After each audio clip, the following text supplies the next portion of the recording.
My name is Amanda, and I'm 28 years old. I've been married for 2 years to my husband Tom, a colleague from university who is now a corporate employee.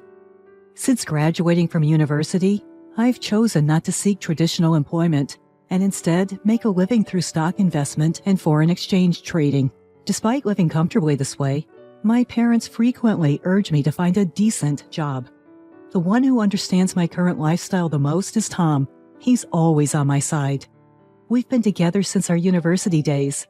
Being someone who isn't good at socializing, Tom has always been the one I could share my true feelings with. I have parents and a younger sister, but they seem to keep their distance, labeling me as the odd one out. As a result, we don't see each other as often as we used to. Tom's family consists of his parents and his older brother Jeff.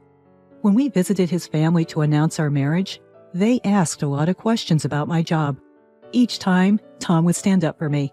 Amanda is doing what she loves for a living, and that's all that matters.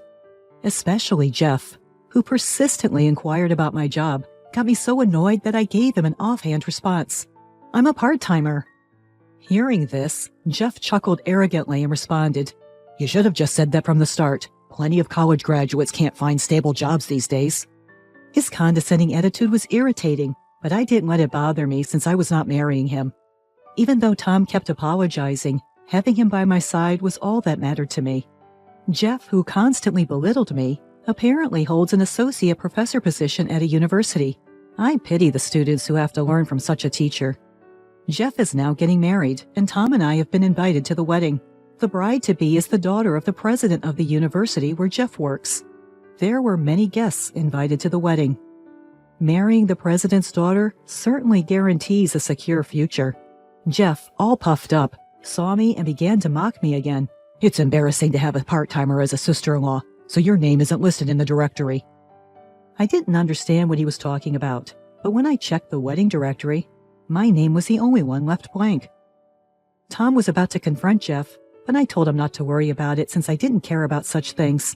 I don't mind, so don't start a fight over it.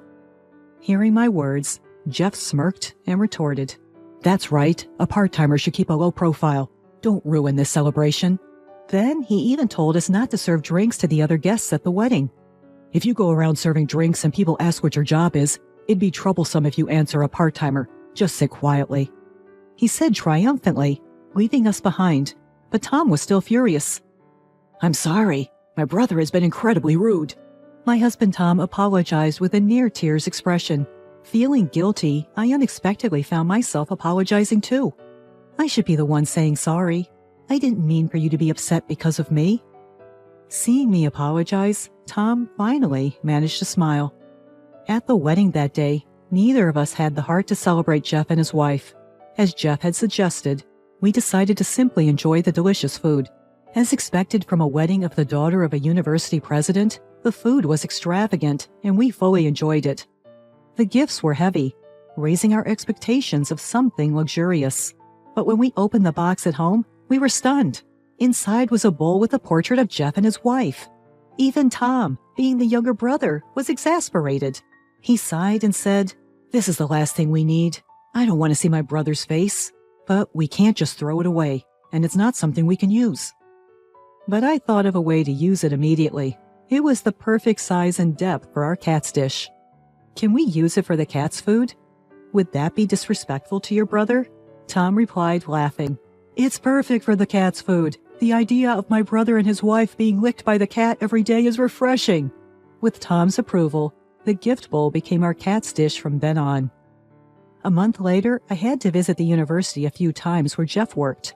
I hated running into Jeff, who had started working there after marrying the president's daughter, but I figured I'd be safe as the campus was large, and I had to visit a different department from where he worked. However, I bumped into Jeff right away. Seeing me, Jeff looked surprised. I quickly averted my eyes and pretended not to see him, but Jeff approached me and started yelling, Why the hell are you here? I'm calling the police for trespassing. Jeff's loud voice drew a crowd of students. In front of them, he began mocking me. What's a deadbeat like you doing here? Did you come to eat cheap lunch at the cafeteria?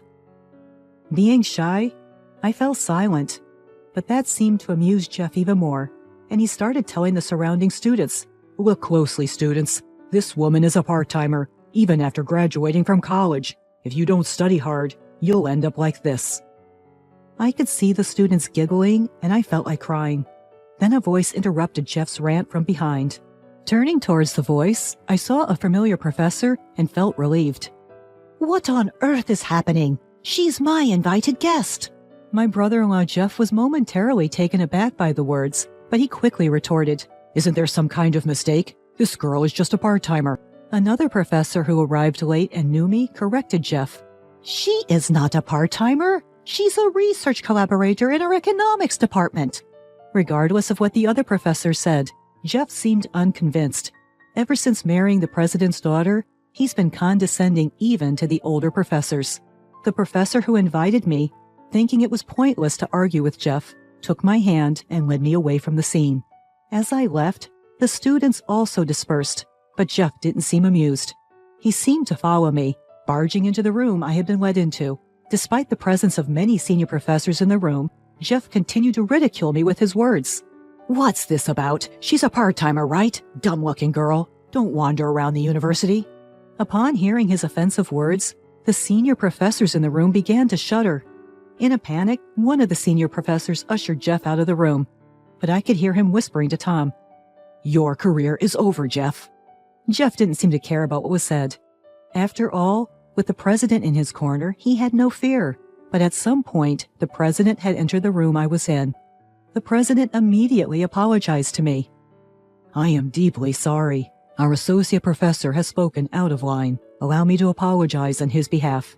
The other professors also apologized to me, to which I responded that I didn't mind.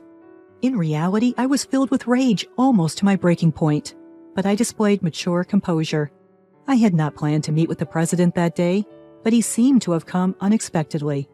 I was conducting research with the professors of the economics department at this university on financial engineering.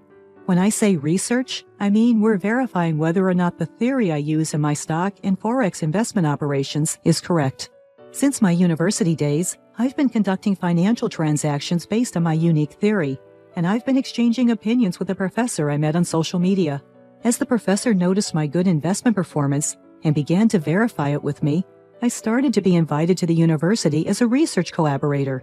The university had repeatedly suggested I work as a lecturer, but as I'm not comfortable speaking in front of others, the idea was impossible for me. Since participating in the research also benefits me, I visited the university a few times a month to confirm the results, but I didn't realize it was the same university where Jeff works until he got married. When I looked at the guest list at the wedding and recognized a name, it turned out that the president of this university was the bride's father. Although there were other university-related guests, it seemed that no one noticed me. My name had been removed from the list, and I had been told not to serve drinks, so I never left my seat. With a wedding of such scale, no one was expected to notice someone as unremarkable as me. The reason the president and professors were in a panic is because I'm a major donor to this university. Ever since I started conducting research with the university, my investment performance has improved significantly, and I have been donating a substantial amount of money each year. In addition, the theories I'm researching are also being provided to hedge funds and investors abroad, which seems to be bringing in a considerable amount of donations as well. As a private university, donations and sponsorship funds are crucial. To the university, which is earning a considerable amount of money from the research I am involved in, upsetting me would be a serious problem. If I got angry because of my brother-in-law Jeff's rude remarks, withdrew from the research, and even the donations ceased, it would greatly affect the university's operations. That day was no longer a situation to discuss investment theory. The president and the other professors were just apologized to me forever, so nothing was settled. As I was leaving, I spoke to the president. "Your sister-in-law, the associate professor earlier, is my brother-in-law Jeff. Did you know that?" At these words, the president and the professors were surprised, and it was clear that no one had noticed it before. I also tried to share my honest feelings. Jeff always makes fun of me, but I think his attitude is questionable as an educator. I must have been pretty angry at that time. In front of about 10 people, including the president, I spoke quite passionately, something I couldn't normally do due to nerves. Looking back on it, I feel embarrassed, but I was impressed with myself for doing something unexpected when anger builds up too much. After I left, it seems my brother-in-law Jeff's attitude became an issue within the university. He had been criticized for his arrogant attitude towards his superiors, even after marrying the president's daughter, and his reputation among students was quite bad. The fact that he became an associate professor in the first place seemed to be a special case because he was dating the president's daughter, and criticism was directed at the president as well.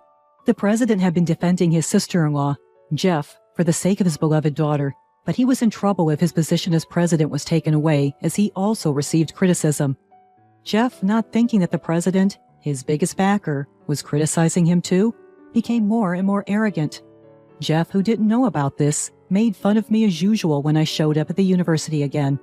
Back again, huh? A part-timer? Just because you're friendly with the economics professors doesn't mean you can get cocky. When I thought about the fact that a man who speaks such rude words is an associate professor, I started to think that this university was going down the drain.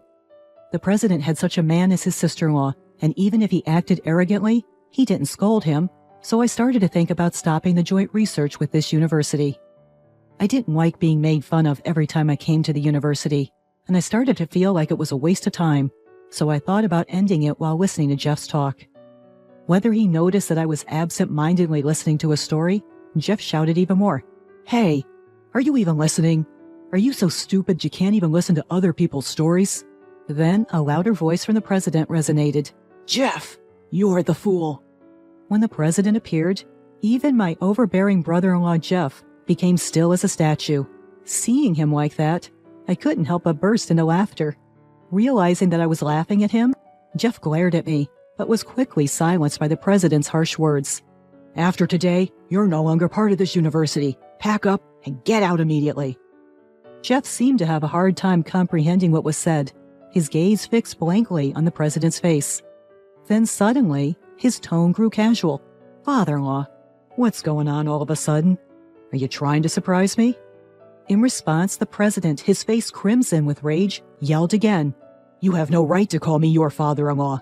I want you to divorce my daughter as well." The sudden talk of divorce took me aback, but just then a young woman and a man in a suit appeared before us. Looking at the woman, I felt I had seen her somewhere before, and turning to Jeff, I saw he was visibly shocked. Seeing Jeff's surprised face, I recalled that this woman was Jeff's wife, but why she would come here was still a mystery. Jeff's wife, with a stern look on her face, began to speak slowly. "I suspected you were acting strange, so I had a lawyer investigate, and they managed to get these photos." As she spoke, the man in the suit pulled out several photos from a bag and showed them to Jeff. Peering at the photos from behind Jeff, I clearly saw him arm in arm with a woman I didn't recognize. Jeff seemed surprised, and I also let out a gasp of astonishment.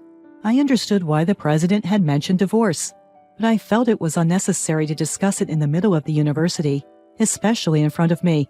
Jeff's wife continued to address the flustered Jeff. "Let's divorce, just as Dad said. After all, you were just using him, weren't you? You never loved me." The unfolding drama had my heart racing, but seeing the tearful face of Jeff, who was about to cry, brought me joy. Moreover, when Jeff's wife said she would also demand the property division, Jeff began to apologize.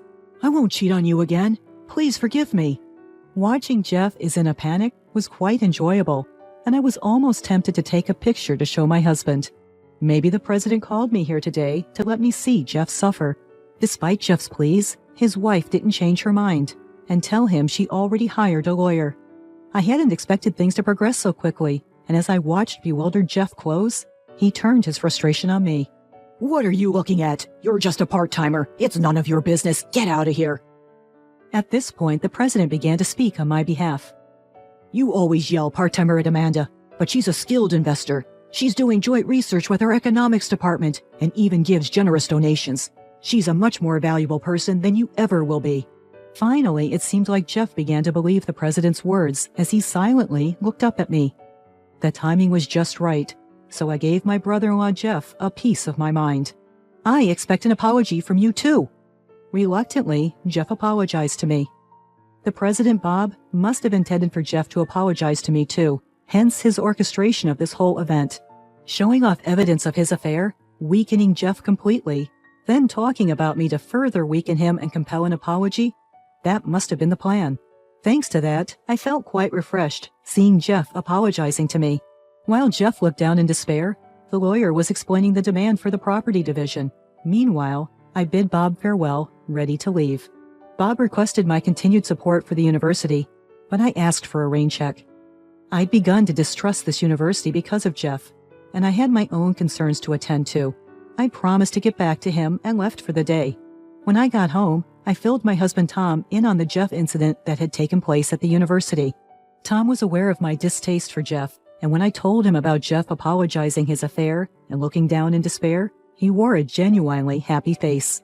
Then, looking somewhat frustrated, he said to me, "Damn, I wish I could have seen him in that state, but man, this feels great." He then continued, looking slightly angry. "Why didn't you take a picture?" As he feigned anger, we locked eyes and burst out laughing. I actually had another piece of good news to share with Tom. Guess what? It seems I'm pregnant. Hearing this, Tom was ecstatic, cheering as if he'd won a lottery. I'd been feeling unwell lately and had suspected as much. On my way home from the university, I dropped by the OBGYN and found out about the pregnancy. I felt a bit guilty for Bob, who had gone to such lengths to orchestrate Jeff's apology, but I decided to put my cooperation with the university on hold. Bob seemed disappointed, but he said he'd wait until I'd finished with child rearing, when I suggested reconsidering at that point. When I casually asked Bob about Jeff, he informed me that Jeff, who had officially divorced, was not only unemployed, but struggling to find a new job. Jeff was trying to sell himself to other universities, but his arrogance was well known, and no offers were coming in. Ultimately, Jeff's arrogance boomeranged back on him, and the comeback was even bigger than expected. Suddenly, I realized that the photos of the cheap gifts we used as cat dishes had disappeared. Whether it was because we had used cheap gifts or because they had divorced, the couple's photos had vanished as well.